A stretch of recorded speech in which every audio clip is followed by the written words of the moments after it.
Have you ever wondered how do I actually start this workout journey? What do I need to do? I'm totally confused. If that's you, I got some answers for you guys today. Welcome to the Unstuck Podcast. I'm your host, Drew Cause. We're going to talk about how to start working out.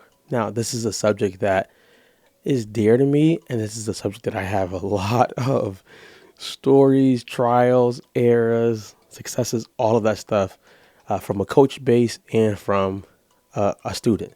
So I start off with a story that helped me out. A guy named Eric, love him dearly. He's a great, great friend of mine. Eric, I met Eric about maybe 2000 and probably 2008 when I started my fitness journey. Now I walked in the gym and he was benching, weight. He was benching good weight, squatting good weight. He was a monster.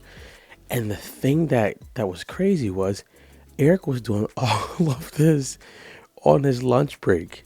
So he worked in the plaza where the gym was at, and he was literally doing these workouts right at his lunch break. So I was going to the gym after work. So I had about an hour, maybe an hour, 15 minutes before I had to go home, get ready, and then go to school. I was going to school at the time.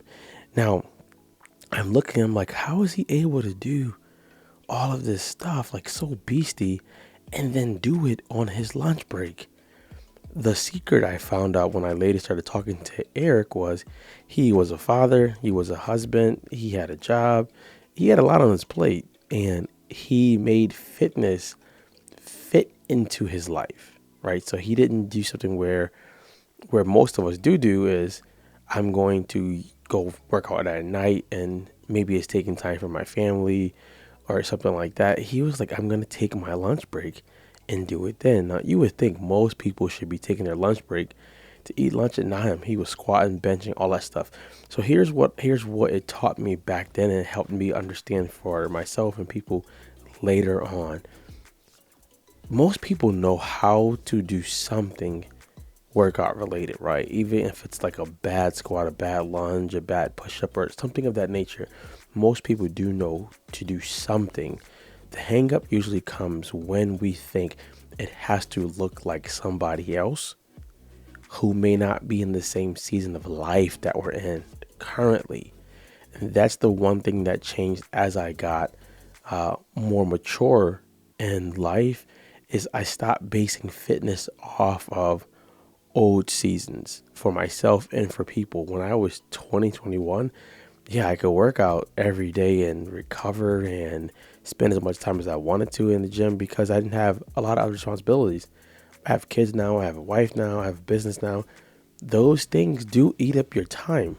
And if I kept looking at fitness how I was when I was 20, I probably wouldn't be doing it. So here's your first thing if you want to write it down. Find out, where do I have a gap in my day that I might be willing to exchange for some fitness. That gap may be early in the morning. It may be a little later at night. It may be a lunch break, right? Or it may be, I've had a nurse where I had to do multiple workouts a day, but the workouts were 5 minutes.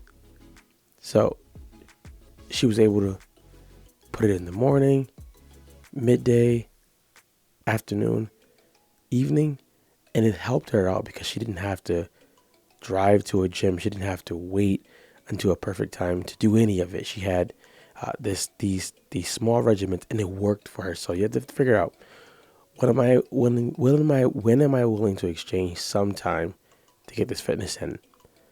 The second thing I learned from watching Eric was he wasn't trying to do every movement in the gym. The reason I believe it was like that for him, and I can tell you my perspective on it for me, is if he started doing every movement in the gym, he wouldn't be able to get something in.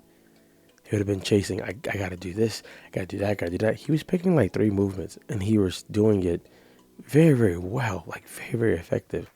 How I started doing my workouts was I would pick 2 movements, and I would do them back to back.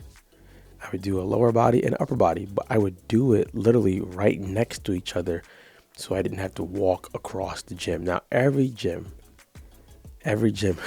has that one person that wants to talk you to death. So when I do that, I would make sure my stuff is next to each other. And it got so bad that I would literally keep moving even slowly as those people were talking because I had a commitment to myself. So that's the second thing. Don't try to do everything.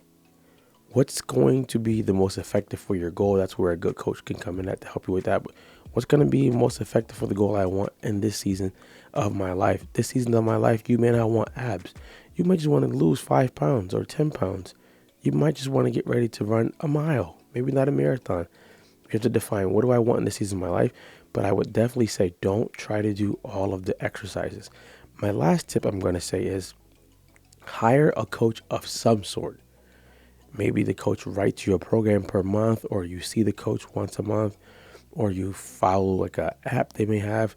The reason why I say that is because the coach probably, if they're credible, they probably have more scars than you're willing to get, which means they've learned some things that you haven't learned yet, or you may not want to pay the price to learn on your own. Scars tell stories as well. They can tell you, hey, if I put these two exercises back to back, it seems right, but it's going to tax your lower back and you won't be able to move for a while. Or if you go to the gym at 5:15 p.m., that's prime time. Everyone's there. They're going to get frustrated and overwhelmed. How about 7 p.m.? Or how about 5 a.m.? The coach has scars, so it's multiple ways you can work with coaches nowadays. Way you can work with us, we do online, we do in person. There's tons of ways. While we are at it, make sure you subscribe to the channel so you can keep getting more information. But that's a way to start working out. Think about, what do I want right now in this season of my life? What am I willing to exchange for some time to work out? Can I get a coach, right? You can get, maybe we talked about, you can get a program, a monthly subscription, or you work with the coach once a week. Multiple ways based on what you want, your budget, and what you want to really get out of it. I'm going to say the cheat code is definitely having a coach because, like I said before, they have more scars. They're consistently learning what's working well and what's not. And most people don't do fitness well because there's nobody to hold them accountable. And if no one holds you accountable, you're pretty much going to stop. Take that advice, take those tips, and let me know in the comments which ones helped you, or if you need more advice. Be great, guys. I'm out of here.